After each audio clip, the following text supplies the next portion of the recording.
Hi, this is Phil, and I'm here to tell you all about the Capes and Lunatics Patreon. Get early access to all of our interviews, including the monthly Chichester chats with writer and comic book legend D.G. Chichester, new episodes of classic Capes and Lunatics shows, including The Quantum Zone, This, That, or the Third, and many, many more specials, all completely uncensored. Access starts for $3 a month, full video when you pledge $5 a month. Check out the link in our show notes or go to patreon.com/capesandlunatics. Hope to see you there.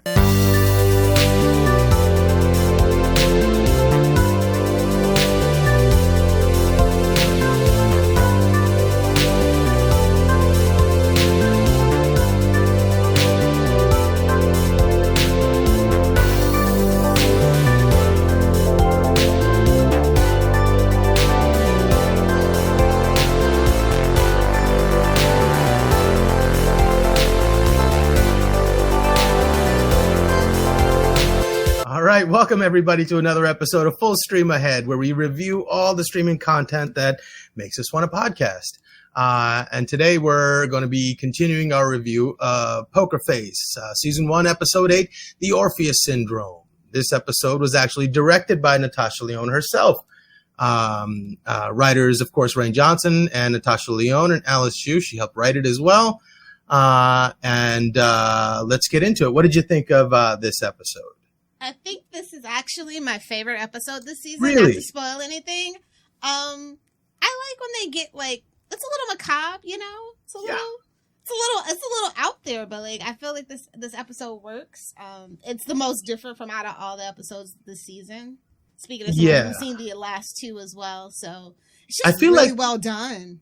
I feel like Laura was one of the most formidable villains we've seen on the show so far. All the other villains are sort of like victims of circumstance. Like something happens and they need to get out of it and they're like skating by the skin of their teeth. She has been devious for 40 years, right? Yeah. Building this thing, and everything that she does is so unbelievably calculated. And everything that happens, she has her moment, but she takes it and she goes, okay, time to perform. And she gets to the doing of the business, right? And she'll maneuver this way, maneuver that way, but she's really, really quite a capable killer. I mean, it's Cherry Jones. If you know, you know. Amazing. Yeah. I love her. The Horse Whisperer, Erin Brockovich, The Village, The Beaver. If you know, you know. That's probably a little obscure for some people. But yeah, and then also The Eyes of Tammy Faye, I think, is the most recent one from 2021 that she was really good in. So yeah, I was really excited to see her and to be the villain. But Tim Russ, oh my God. As a Star Trek fan, I was just like, yes! He was a Ferengi, right? No. Not the one with the ears? Oh, you know what? He has played a Ferengi. Oh, he played something else in Star Trek. Yeah. See, that's the thing about Star Trek people. They play a lot of different things. Huh. Yeah. I was just also really happy to see Nick Nolte. Oh my God. I was like, he's still alive. Okay. Good for him. Yeah. And everybody got some meat to sink their teeth into as an actor. And it's the film industry, which, I used to dabble in a little bit. So it's just that tracks. I feel like this is a little meta commentary here too, as people do when they are doing episodes or movies about their actual part of their industry. So I was just like, I see you. So what were some of the things that jumped out that were like, okay, that's true to how the industry moves? Oh, how they treat the special effects houses, for sure. Especially now with AI, I can't wait to see an episode about that. I want to see Ryan Johnson's perspective on that for sure, especially since that's what they've been striking over for the most part too. So definitely how they've treated the visual effects people, how they're definitely not front facing, and it's a struggle to get them motivated to do stuff because they get an idea because any creative and they just want to chase it. And, it's like wrangling cats, and he was definitely a cat being wrangled. Yeah, I mean everybody in her life was. She was like the ringmaster at the circus, and all the cats were dancing to her tune. And boy, act up and find out, Yeah. And I feel like they both kind of have that same vibe. They were definitely on that same frequency too. So it was just because she literally just stops and gets drawn into it, at his house. She sees it when she pulls up and quits whatever job she's doing. And she's like, I want to work for you. So yeah. In that sense. Oh, interesting. Yeah. So I didn't. So there was a lot that was different about this episode than other ones. First of all, the way it was started, we didn't really get a clear, like normally you get a clear, here's the murder, here's how it happened, and here's how Charlie fits into it. But like when it first starts, you're like, what is even happening? He comes stumbling out, and I thought she'd shot him, Max, and then he goes over, and you think he knew that he needed to destroy his face to protect his secret? I think he finally put the last pieces together in the last moment. He tried. But like, do you think he purposefully wanted to land face first to prevent her? Oh, okay, that's kind of interesting. I wondered if because you can kind of tell at the bonfire, like the wheels are turning, and she like admits to it a little bit, and he's just like, all right, I see what you've been doing now. So it's so funny. Like the show constantly surprises me by how comfortable people are challenging murderers. Right? Like if you know, like he knew for 40 years that she was a murderer. And then he's going to be like, yeah, I'm going to tell you I'm going to the police before I go to the police. All right, honey, I hope you're okay with this. I mean, that seemed really, really silly. I felt bad for him throughout that first like little 10 minutes where we didn't know what was happening. And then when I saw that conversation, I was like, all right, man, I don't feel bad for you. You deserve it. What a dumb thing to do. So I was like, all right. I was flabbergasted. I was like, why would you not just agree with her? No, honey, you're right. That kind of person you can't be honest with. I feel like the true crime effect. I feel like a lot of people listen to those true crime podcasts, watch a lot of documentaries. It's kind of like also with like that CSI effect when that show first came out and like all the juries wanted like the hardcore evidence. It's just kind of those effects of being desensitized to the actual reality of how things work. I think a lot of times too. So you think there was a little bit of that living that fantasy, I get to be the one that caught you, I'm letting you know, having that like the bad guy monologue. Yeah, wow, definitely. I see a lot of that. And because this is based around like the whodunit of it all, the Columbos and the murder she wrote. So I definitely see that trope as well too. But I think that also could be a secret little meta commentary about that as well. Yeah. And it's so surprising. This is why she's so formidable, because she doesn't do much of that at all. She doesn't need the accolades of the bravado for how she got away with it. That stays in the shadows. She just wants to go about her business and be adored, right? And it's so funny how careful she is, not even when talking to Charlie, but like even in certain situations where he asked her. Suit. Yeah, he goes, did you have anything to do with Max's death? And she goes, I watched him jump right in front of me, which is not a lie, right? And I was like, man, she doesn't answer any questions. She just changes direction. She's so good at making you think she answered your question, but she didn't answer your question at all. And now we're somewhere a whole different piece of the conversation. I really suit. Yeah, no, but like really good at it. I just enjoyed how good she was at that. Yeah, it was so this episode was tense, and I love that. Like in a way that a lot of that, look, outside of maybe the first episode, like, I feel like the first episode was super, super tense.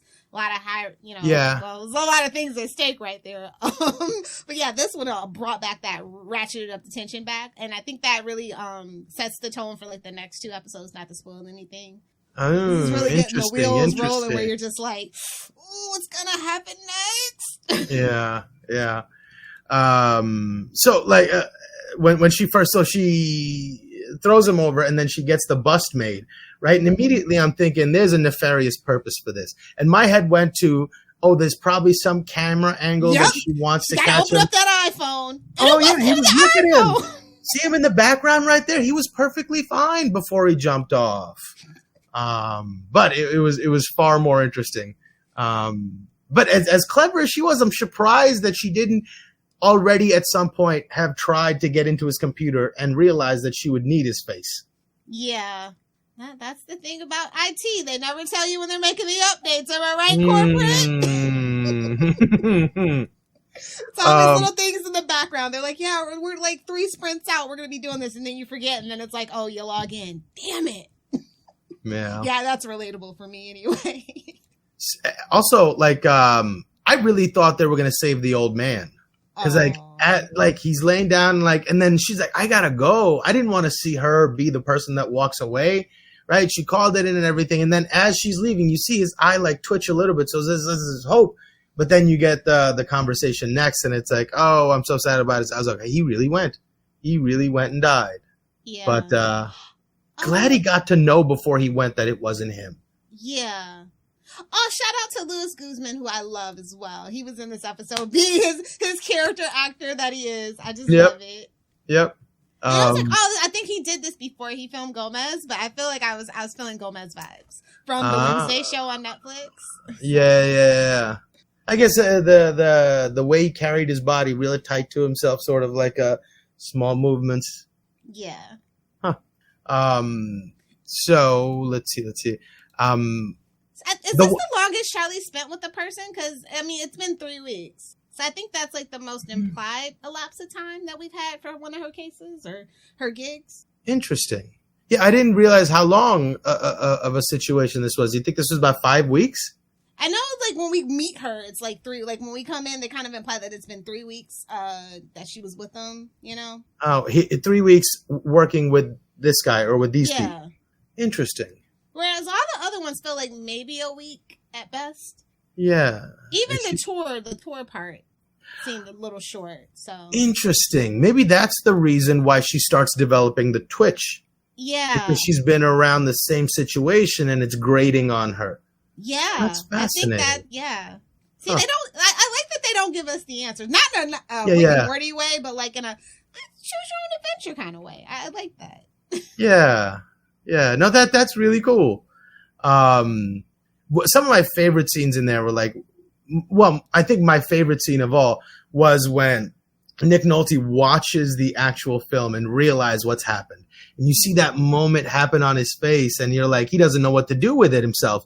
He's like, this whole time I wasn't responsible. And then like the rage, but the quiet rage that just happens on it. Like, what is he going to do? And they cut away. I was like, oh my God. But like, I wonder what his mindset was walking in there, because there was another example of, this person's a murderer, right? Now you see this film and you gotta think she had something to do with Max's death. And then you're walking into the lion's den and saying, here, I bet you can't eat me. Look at how delicious I am, right? Like, it was the silliest thing. So like either that or he meant to be like, hey, you know what? I already gave my life away. I'm just going there to end it. He kind of wanted to die. That's the but then he was sort of devious on his own, right? Like, did he have a further plan? Like, after I die, 3 albums will release and people will see my genius or something, because he did cut that. But how did she know that wasn't the right film that was in the fire? Was it completely the wrong film, or did she somehow notice that it was cut out? I think she might have noticed. I think she's the kind of person that cross all the T's and dot all the I's. So yeah. But like, she picks it up and looks at it and she goes, he wouldn't have. Well, it was his life's work too. Also, like it was something he was, it's one of those things. Some creatives are very, very sentimental. She's known him for 40 years too. So, and I'm they surprised. made their bones together. So that's definitely a bond. You get to know people really well, especially if it's like a tight little budget kind of place. Yeah. I'm surprised I didn't see it coming that she had poisoned him as well. When he started getting on the car, and I'm like, oh no, she got you too. Did he have a drink? And I was like, man, I wasn't paying attention at all. Like, I bet you she could have poisoned me real easy. Where she's like, oh, it wasn't in the drink, it was in the glass. Man, she was pretty evil. I was kind of sad to see her go. The ending was kind of confusing. So what did you think of the ending? What was happening there? Was she having a psychotic episode? Did she accidentally ingest some of her own medicine? Or were Luis Guzman and Charlie playing tricks on her by taking mannequins that he had made and planting them throughout the audience just to mess with her? I think they were just messing with her. So you think those are mannequins that he had made that were in the audience? I do. Or she could have been tripping balls. Who knows? But I like that interpretation. It was like actual mannequins in the audience, and they were really going to try to make. I didn't think she was expecting her to go to that extreme. Yeah, that's just not Charlie's style. But like just a confession kind of thing, kind of one of those, right. Wash your hands in the sink until it's actually bloody, because you think blood is on your hand kind of moment. But yeah, it kind of went a little sideways. I think it's one of the darkest endings for sure. So like, it was either that or like, for 40 years, she's been keeping up appearances, like tense, holding all this stuff together, all these different lies and consequences that she has to deal with to keep the lie up, right? It's a tremendous amount of emotional pressure. And then finally, when it broke, she just like, her mind just broke.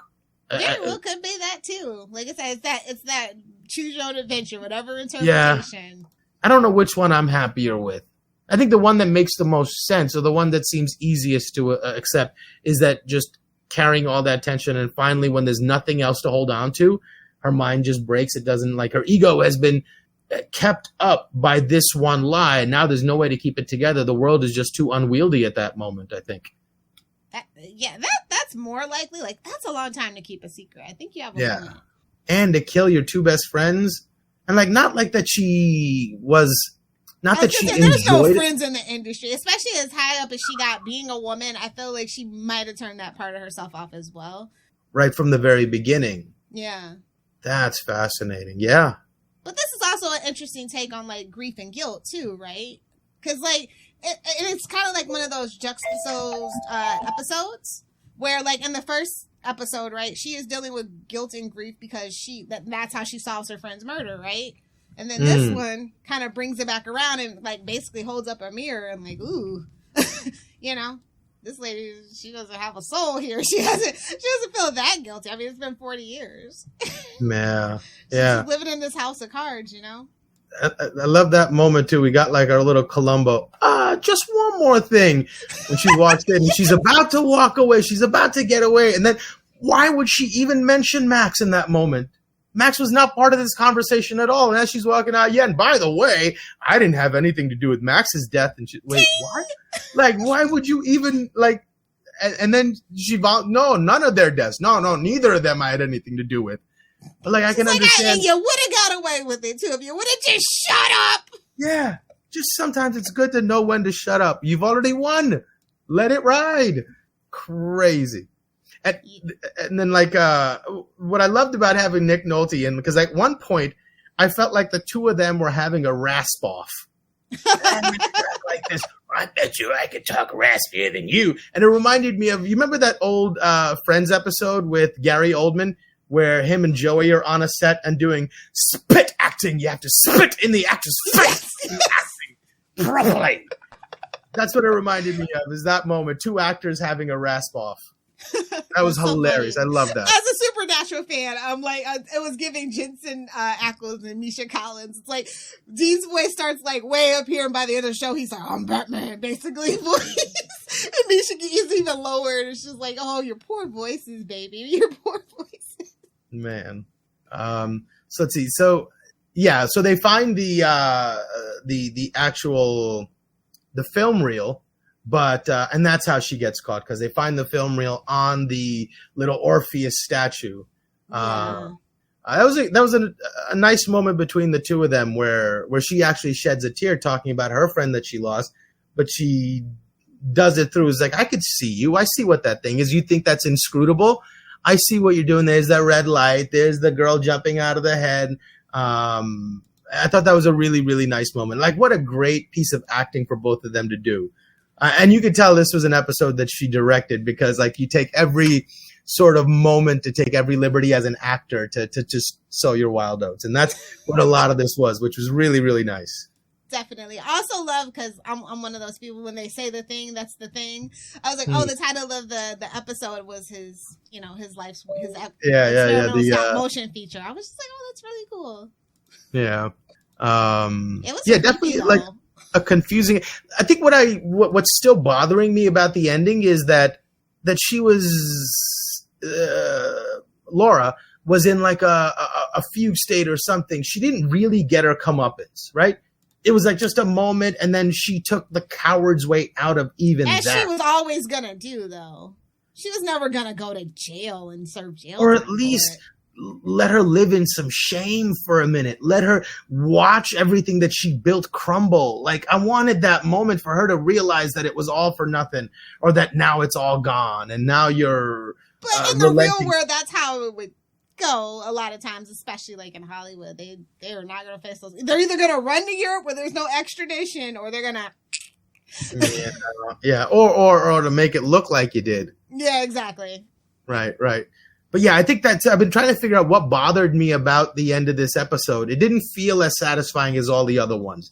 She was the worst villain we had, in my opinion, and she got no justice. She cowarded her way out of justice.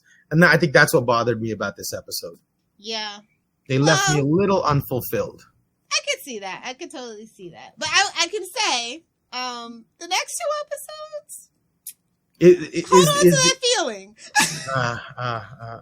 Okay. Hold on to, like I said, this is kind of like that, like where they just ratchet up the tension, and it's. I mean this in the best way. It is all downhill for our girl Charlie.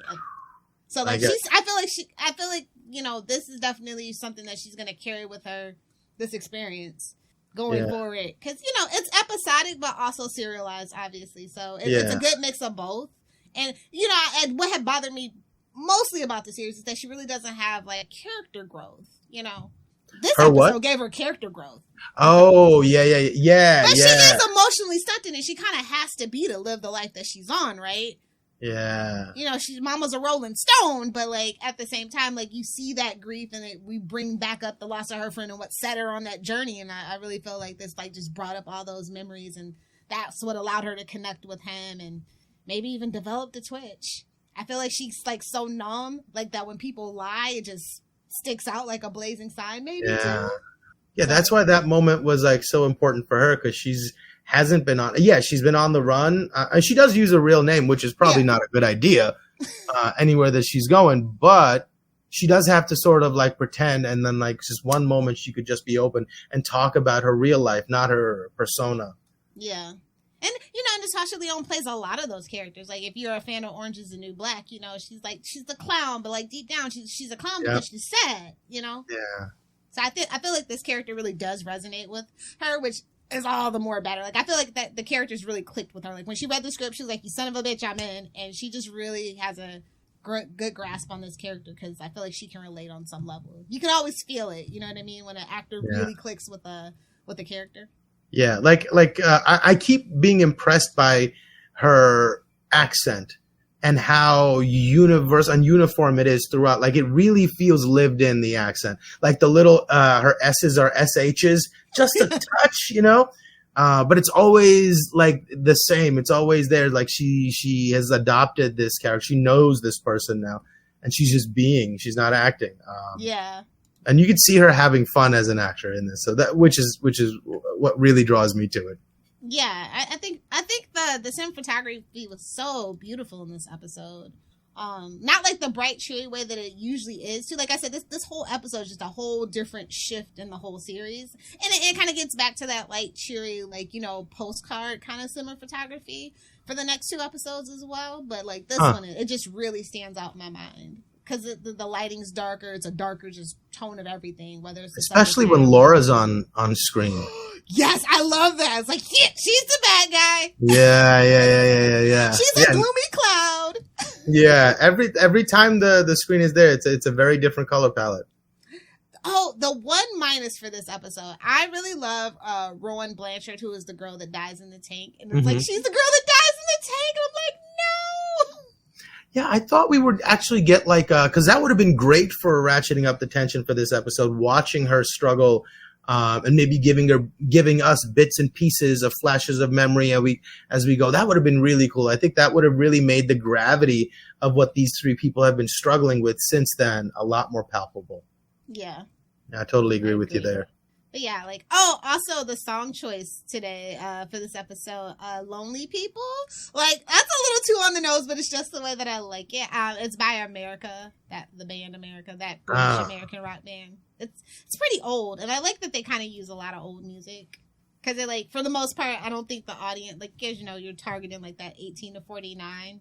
Well, 18 to 34, really, honestly. So, and that's a band from the 70s, so it feels fresh and new. If you're like in that age demographic, but if you're like kind of older, then you can kind of like. Yeah, I didn't recognize it. It sounded familiar, but I didn't catch it. I catch some of them on the show, but that one I didn't catch. Yeah. Shame on me. No. Yeah, it's just that's why I like their music choices. It's not when it's on the nose, but like it's obscure. Yeah. Like you wouldn't really catch how on the nose it was unless you had captions running, Exactly. That's when it's like, that's what's happening. Don't lie to me. Oh, that's what's happening. All right. Yeah, fair enough. So yeah, all around another solid episode for me. Yeah, like I think it's my favorite because it's just darker and it just like kind of like, well, yeah, bad guys get away with it and they take the cowardly way out. I mean, I didn't think it was realistic everybody getting their comeuppance, to be perfectly honest. That's fair. That's fair. But I thought that was what we got with this show, right? It's like this standard format. You get the setup, you get the exploration, you get the crescendo at the end where everybody figures it out.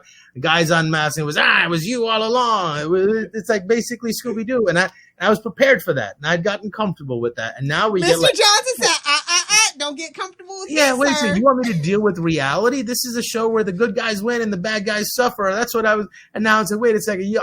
This feels real. I don't like it. I want to go back to sleep and go back to dreaming about nice things where the bad guys always lose and get what's coming to them.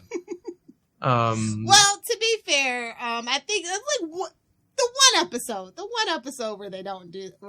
Yeah, no, not saying that it's a bad thing, but it was just a different experience. It was a different emotional palette that they painted with, and then I was glad to see the episode for what it was. Like I said, I think it was the meta of it all because it had to do around the film industry where they're not gonna hold up their consequences. So yeah. I guess the whole point was to make us sympathize with the people in the industry in that way. Yeah, and oh my god, I can't give Nick Nolte praise enough. Like, wow, like like here I am. You don't think about like him and what's that other guy? Tom, Jeff Bridges.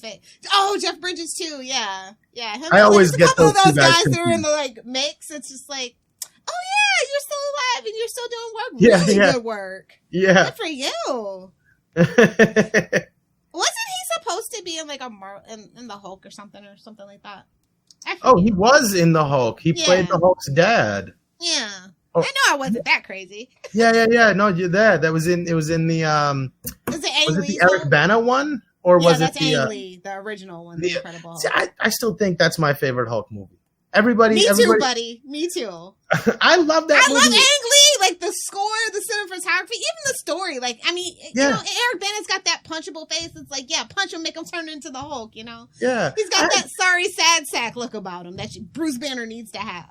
Sorry, he just does. The Hulk felt powerful and dangerous and kinetic and explosive. All the other Hulk didn't have that. It was, I guess it's because of Ang Lee. Everything, that scene where they're fighting in the desert was just amazing. And when he's fighting, what's his name? Emil Blonsky? Oh, yeah. That scene was amazing. And then the subsequent Hulk movies, it was all like too cartoonish, too CGI. It wasn't enough heart. The Ed Norton one wasn't that bad. If it wasn't for Ed Norton, I'll put it to you that way. Like, he had to have his input about it, and it really kind of changed the vibes. But I think they should give Ang Lee another shot. I think he's a wonderful director. And now they have the rights to the Hulk back, right? Or is that still just a rumor in the air? You never know until they were never going to give the Hulk just due to CGI and like how much it is and like how they're arguing with like all the VFX studios. They were never going to give him his own full movie anyway. Huh. Unfortunately. So. Man. Yeah. I don't know. I'm still waiting for a Wolverine versus the Hulk. I mean, we got Hugh Jackman back. You can thank your Lord and Savior Ryan Reynolds. Indeed. And the yellow outfit, no less. And the plot of it just sounds amazing. I don't care about how you get there, but it's Wolverine fighting all the other X-Men. Let's go. I don't care how you get me there. I'm there. I'm there early, Yeah, I can't wait. Sure. I think that's going to be amazing. I can't wait for you to see the next 2 episodes. I think you're really gonna. It's a ride. I'm just gonna say it's a heck of a ride. Are they more connected because we're getting more in touch with the original story, the original arc? Yeah, let's just say we're gonna bring this to a close. Don't know how they're gonna do season 2 is all I'll say, but we know I can't that wait. we are gonna get a season 2. It's just we have to sort out. Just pay the damn writers and the actors, please.